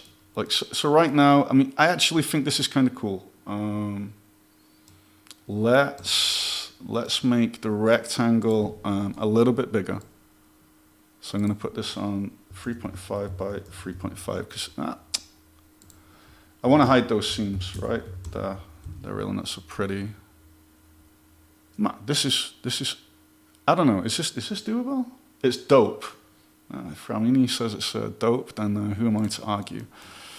Let's get this depth texture focus back again, because now, we want to, there we go. So you want to blur these rocks at the front. That's what we want to do. And at the back. So let's do this and this. This is okay. This is going more the way that I'd like. So if we put this in 0, we get that. 1, 2, 3, 4, 3. Okay. So is this going the right way for you guys? Like the doom look. I mean, I think we need to change the color of the sky now. I mean, I'm not sure what it should be because the sky is now My Little Pony. It's not very Doom Slayer. So we're making a Doom Slayer whirlpool. Lava pool, apparently. Okay. oh yeah, that was it. Let's see if we can make this.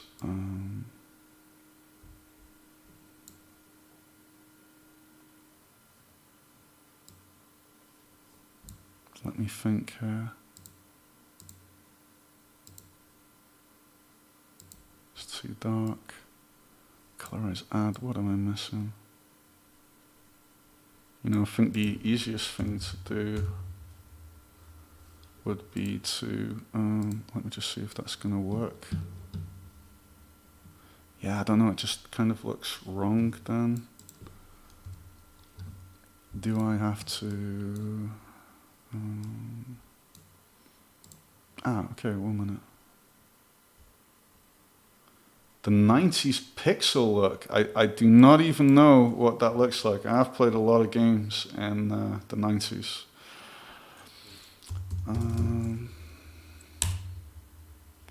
Okay, no, this isn't gonna do what I want. Okay.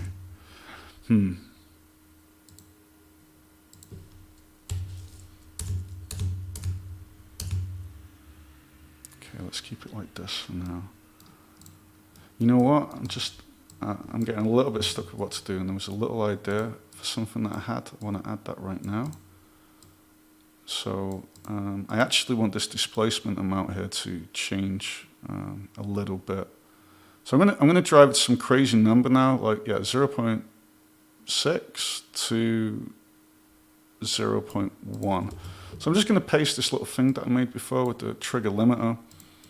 And I'm going to put it on like a different time because I don't want it to always be in sync. I don't like that kind of stuff. And I wanted it to go between 0.15 and 0.6. And now we're going to add this to the extrude amount. And smooth gets a trigger here.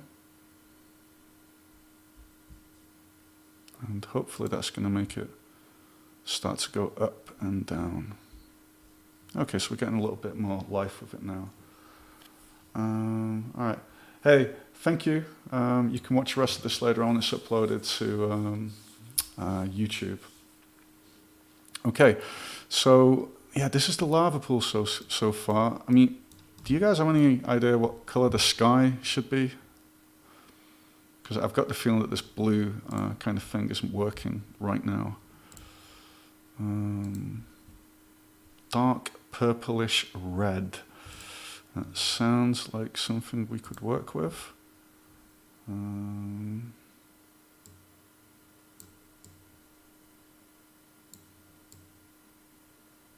then we can click, I think it's this one. Ooh, it's very 90s. What do you guys think? Is this more better than dark blue?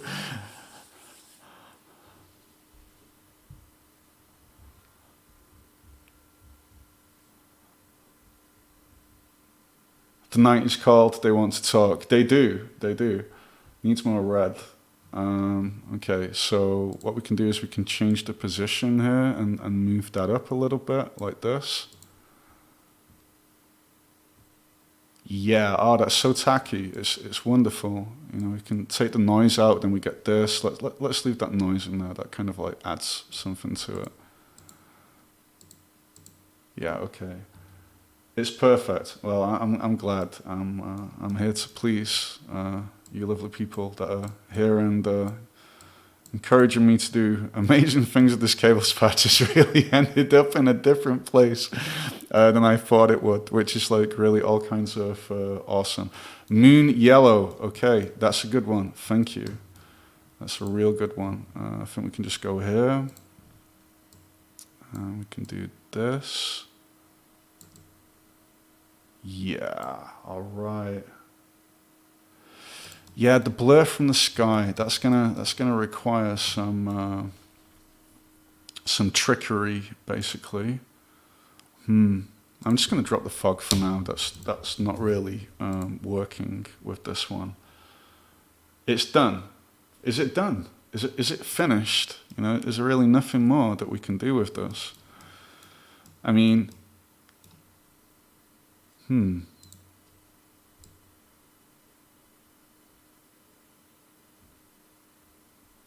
Would it be cool to make the rocks change size? Like also, oh, it can always get better. Maybe animations. You know, let's just try this for a minute. So I'm going to get this trigger limiter. I'm going to trigger another random number. Let's just do it at the same time because I'm feeling a little bit lazy today. Actually, I'm just feeling a bit tired. So we get this, and I just want to get a random seed, right? So I'm going to say between 0 and 10. Okay, so this is going to give me a random number once in a while. Okay, so I'm now going to plug that into the seed of random numbers array.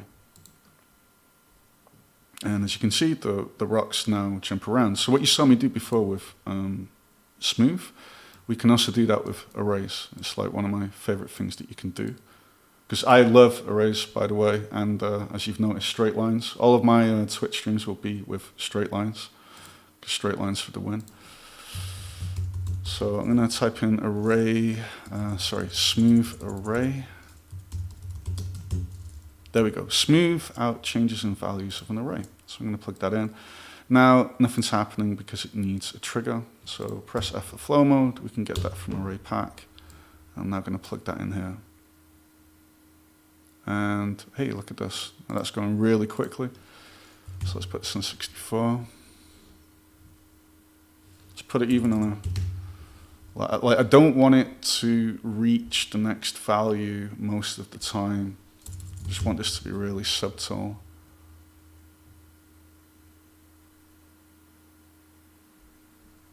I don't know. It's more interesting than the static thing, I think. That's for sure. I'm not saying it has to be this. Now, I want to just give the epic rock texture a little bit more love.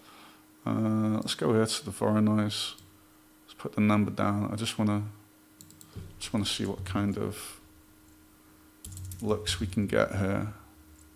So we had it on 50. 50 was actually okay. It's on 20. If we put it in gray. Oh.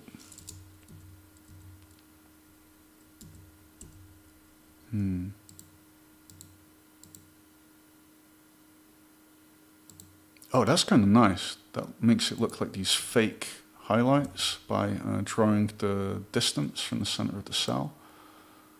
That's pretty cool. I think it's going to be the multiply mode, but I just like to experiment and just try stuff out. You know, just because you think something should be done a certain way doesn't mean it should. But it's just good old multiply this time. Let's just put it on that. Okay. So, you know, if I'd want to change like the brightness contrast of this, I could now go here and I could add like a brightness contrast. You know, I can change the contrast right here. I can make them even darker. 0.5 is the default. I could make them a little bit darker like this with the brightness. Because I felt they were like a little bit too bright on 0.5. I know it's nitpicking, but I don't know. Let's just give it a try.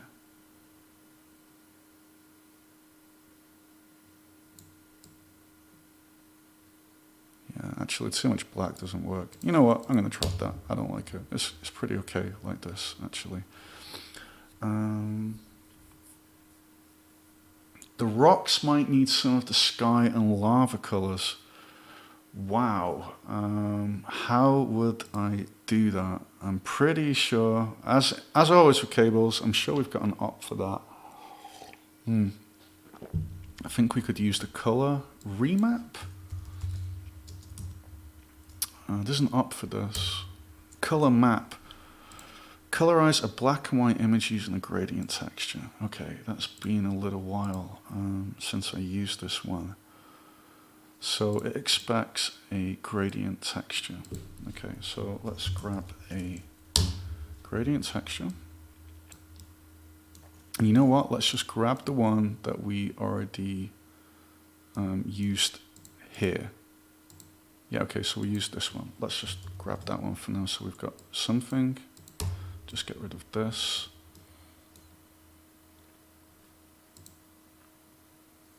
I don't know, I have to create a texture. Okay, so I need another image compose. And then after this, if there's any other simple suggestions, I'll be open to doing them. I think I'm going to give myself like another 15 minutes max to try and make this patch as epic as possible. So let's put this on normal. Okay, so I'm going to get this and I'm just going to make it 512 by 512. So I've not done a lot to optimize everything right now, people. I'm just being creative.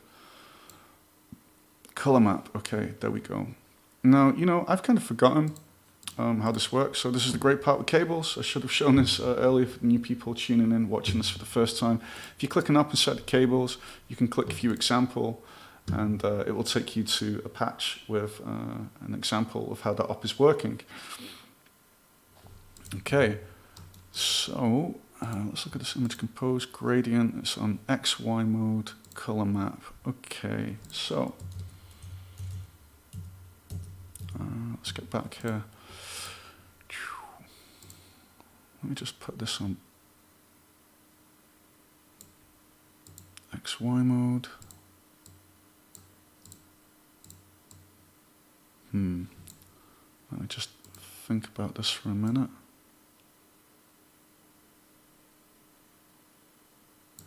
Okay, let me just, I always find this up a little bit tricky to get to grips with. Let me just turn everything down right now. I'll be honest, I was struggle a little bit with this one. So let's make this one a bit more red, like this. I want to have like two really different kind of colors, right?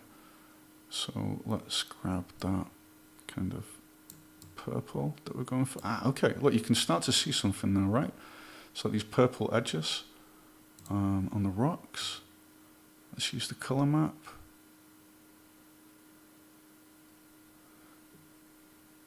Now, you know what? I'm not saying this fits exactly, but you know, it does add something to it. So like we just had black and white rocks before and it seemed quite jarring with the color, and this kind of like adds something to it. I'm not saying it's the best it could be right now, but you know, we're definitely getting this like kind of like fake light right now, that there's some purple. It seems to be like kind of on top of the rocks with some red. Can make this black. Okay, that's really 290s for me. Yeah, let's put this back on like really heavy red. Let's put it up there.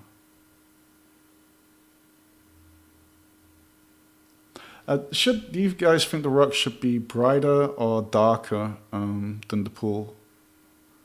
I'm not too sure right now.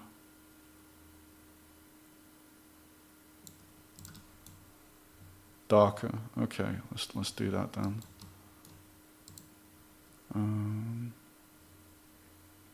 Grayer. Okay, but I've just added the color. Grayer. Okay.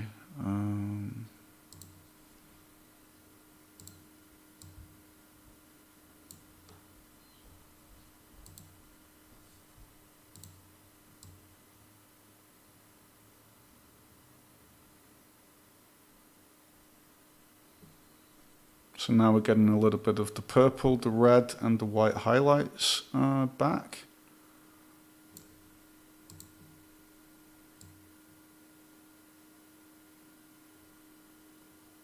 Bit of purple, bit of grey, bit of red. I mean, it's just really subtle, but you know, it's definitely there. Yeah, so unclicks, it's kind of like difficult right now to say we're going to get like something around the inside of the rocks, because what we did with the mesh instance was we've rotated all of the rocks in a random direction. So the part of the mesh that's colored, that's not going to be the same. Though maybe you're actually onto something there. Maybe we could. So if we put this on 0, 0, they all have the same rotation now. Let's start tweaking it a bit. See if we can get that purple to be more on one face. Yeah, no, I don't think that's going to work, to be honest. I mean, before we had it on minus 180 by 180. Okay. Nah, okay. So another thing is I want those rocks at the back to be a little bit bigger. I mean, I'm just going to fake this right now by just tilting them a little bit more above the middle line. So I'm going to get transform. So, you know, this transform now is only being applied to the mesh instance. And as you can see, I can kind of like push those rocks up. That seam then appears. Let's put it like this.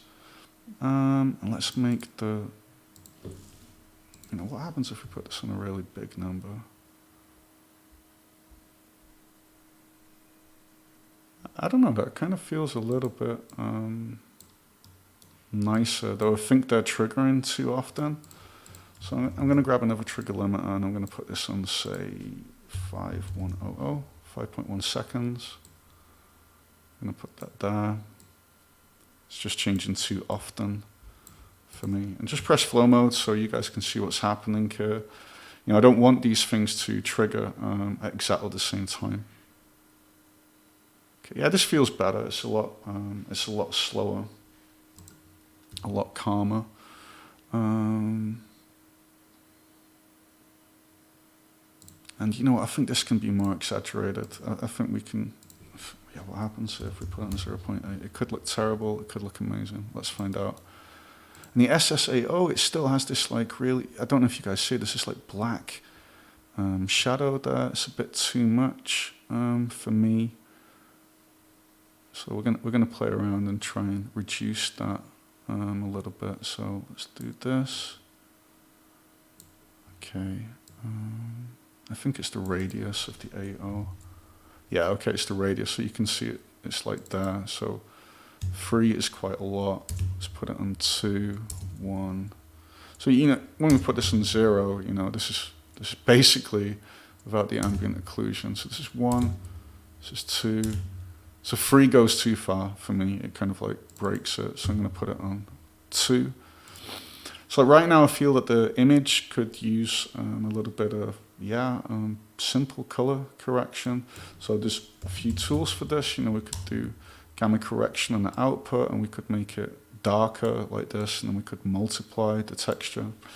But I think with this right now, I'm just going to go for, actually, let's brighten this contrast. Let's do this again. I'm just experimenting here to see what I get. Remap smooth. Yeah, that just, I don't know, that just feels a little bit better. You know, I don't know if I want to go for a darker image or a lighter one. You know, if we just clamp it, that's what we had before. Yeah, a little bit of noise, definitely. That could definitely be added. Let me just check it without. Yeah, maybe that's too aggressive with the blacks. Maybe it's okay without it. So let's actually just let's add some noise. And we're going to put this on subtract. So then we're going to subtract that from the image. Let's get rid of this.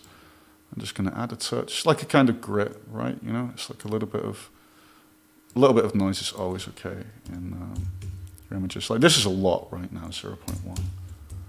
And you guys probably aren't going to see this on the stream, so you know, I'm just going to crank it up for a minute so you can see. You know, this is the noise that we're adding to the image. So let's just put it there for now. If we put it on animated, you know, the encoder is going to go a little bit crazy if I do this. But you know, that's like this kind of effects like they have in the old games like Quake. It just breaks things up from like looking so perfect. Okay. Oh, that moon. It is amazing. It's the best moon ever. The thing that's niggling me is it's just still too big. So we're gonna just like change that right now. So we're gonna put the size down there. Let's click this so we can see it, and we're gonna put the size down, size there. And actually, let's just move this up to here. And move this one up a little bit. Yeah, that just feels a little bit better. Yeah, okay. Wow, okay, this turned out differently than I was expecting. Let's just clean up for a moment here and take a look at this. Yeah, that was, okay, so that's why the color correction thing wasn't working so good. I was already doing a gamma correction on the material, you know, and this is not something you want to do twice, basically. I mean, it might actually just be better to disconnect this. No, you know, I'm just going to roll with this for now. Okay, so just before I wrap this up, I'm just trying to think, you know, like what could I do? There's a lot of things we could do here to play around to get different looks, right? So sorry, what I'm doing here is we've actually got the texture size. So you just don't see it because right now it's 512 by 2. There's like a 2 pixel line bar there. You know, if I turn this up, you see it come there, right? So, you know, you can do this kind of thing for a really like kind of cheap, watery pool-like effect. And of course, this isn't working so good with the rocks. I didn't tweak it for that. But as you can see, we can already start to create a lot of different looks, a lot of different textural effects. Yeah, it's kind of like fabric.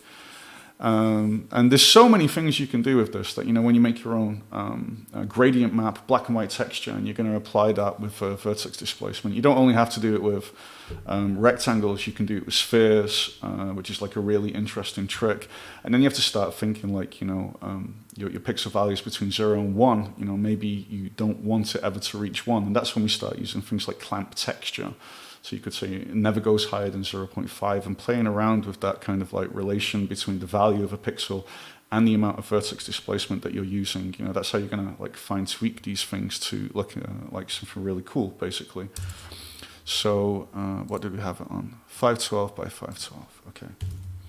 We could make this higher now, you know, to get more detail, basically, at the expense of more GPU cycles, basically. You know, if I put this on 1 now, I've got less blur, but because I've got a higher resolution, it's smoother and it's not as jaggy as it was before. You know, so there's that kind of trade-off with what you're going to do there, basically. So I'm just going to put this on. This actually looks kind of good without too much blur. So I'm just, yeah, okay, this is way better. The Blur 2 and 3, that was actually destroying all of, this is way better. Now we see a lot more dynamics, a lot more there in the image. This feels a lot better. Yeah, okay, that was really one of those missing touches right now. The other thing is, though, it's kind of really missing this last transform. And look at that, now I've got the rocks attached. Okay. Let's solve that problem in a minute. So let's get rid of this. Whoops. Clear color. Let's get this transform, and I'm going to plug in a timer. And let's put it on 10. I'm not sure what I just did there. I think I deleted something that I didn't want to delete.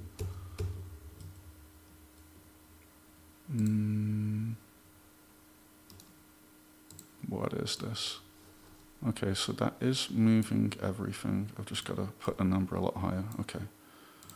Go to Z. Let's crank that up the other way. So I want to get that kind of whirlpool effect. Do I want the rocks to turn? Let's just say that I don't. If I'm correct, this is going to need a tweak or two. I go here and I type in identity. This resets all transforms. There we go. And that now stops the rocks from turning. I still see a little seam once in a while, so I'm going to make the, let's just put it on 4 and 4. And, you know, I don't want that blur to happen on the edges again, so I was doing that thing with the circle before. So let's make the circle a little bit smaller, you know, and then we only get the, let me just try that. Yeah, so, okay, so that's the blur just here. So I'm going to turn this up now. Because I don't want it to happen too much on the edges. You know, I could do this, but then it like goes through the rocks a little bit too much. So I'm just going to turn that down to about there. Yeah, it was kind of nice with the spinning rocks. I also just wanted to show you guys the identity op. So basically that resets the transforms of the model matrix. It's a really cool way to just be able to reset something without having to like throw it into another render to texture pass. A lot of people would also like grab a transform op and then do reverse transform on it. And this is not a term a lot of people know. So identity just allows you to reset all of the transforms that are going to happen underneath. So I'm going to, with the rocks, it's also kind of cool. All right. What do you guys think? Should we keep the rocks or should the rocks go?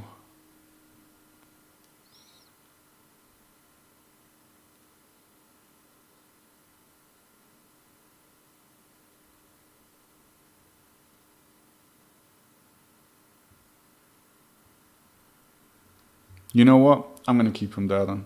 I'll just leave this there. So I'm going to publish this patch later to insert to reset, transform, and stop spinning.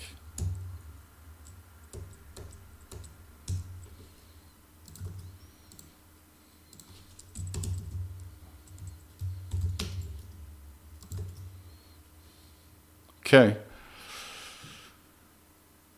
Yeah, this is actually really kind of nice. I'm happy with how this turned out tonight. Of course, there's a few artifacts and some other little things going on, but we could end up tweaking this forever, basically. 1 or 2 last weeks, 2, 3, 4, 5. Let's put it on 4.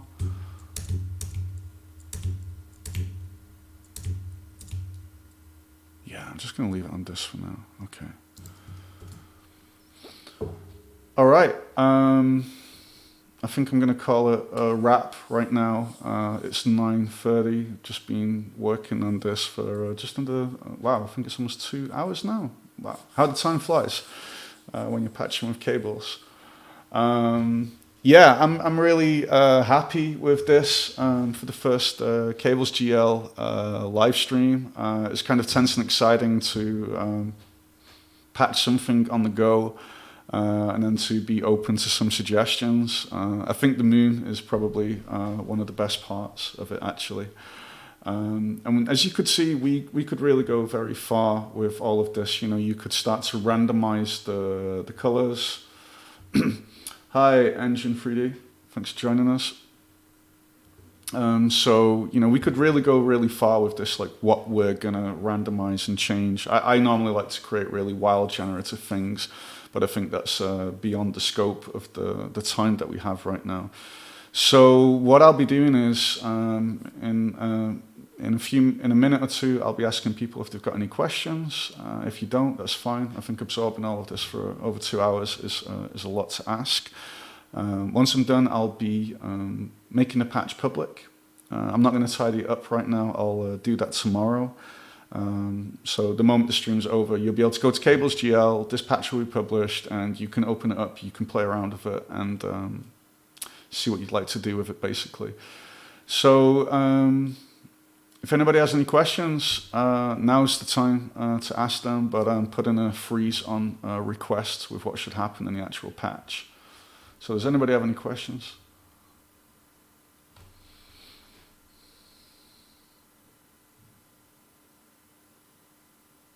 This is where I like really need a button with like a sound of a massive Chinese gong, like the time is over, like bang. I think I'll work on that, making a soundboard for next time. Also for making any puns. How could you add a wolf? That's a good question. Where would the wolf go?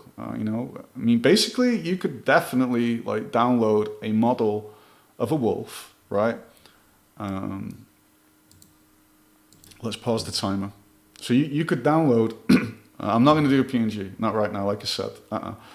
Okay, so if you'd want to do a wolf in the back as a PNG, you'd basically look at your sky texture, right? And you would just like the moon, you could add your little wolf like over there. You could also grab a 3D model put it in the scene, use a transform, and move it somewhere to the side, so you could have your awesome spinning wolf going along with the pool. The sky's the limit, you know. The night is cold and they want their wolf back, basically. So let me put this here. And I'm just going to slow it down a touch. There we go. And, you know what? Should we? I'm not going to do it now, but, you know, we could, you know, we can tilt things here to make them more dramatic. I'm not a fan of things being exactly centered. So as you can see, just tilting this even a little bit, it just seems to create a little bit more edgy energy inside of the image. So yeah, that was one of the last finishing touches that I wanted to do there. So without post-processing, okay, that's her. Yeah, there's some stuff going on here. Oh, well, it's okay. You guys know how to bypass this stuff now. D or Shift D.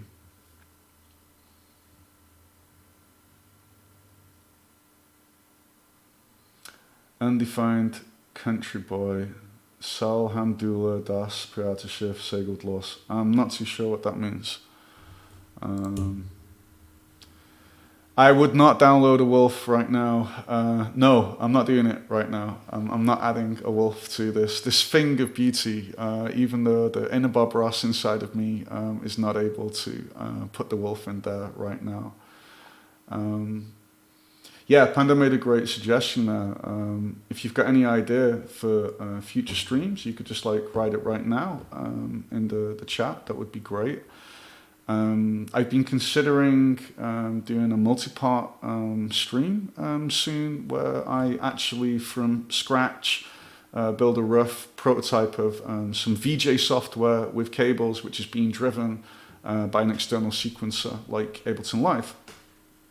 I already did 2 or 3 tutorial videos on how to use MIDI to drive and control animations inside of cables, and it's been something I've been wanting to do for a long time. And I don't think it's only applicable to people that want to VJ. I think there's a lot of really cool things that you can learn there, because, you know, a note on or a note off to trigger a sequence of events is no different than a trigger inside of cables. So that's one idea that I had, building VJ software from scratch inside of cables.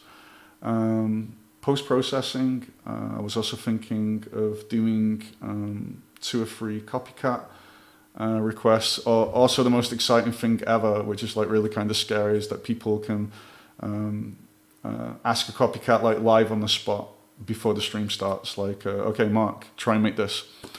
And maybe I'll turn around and go no, because that's going to be really difficult. And there's a good chance I'll say yes. And we're hoping in the future maybe that we can live copycat gets the win. Yeah, definitely.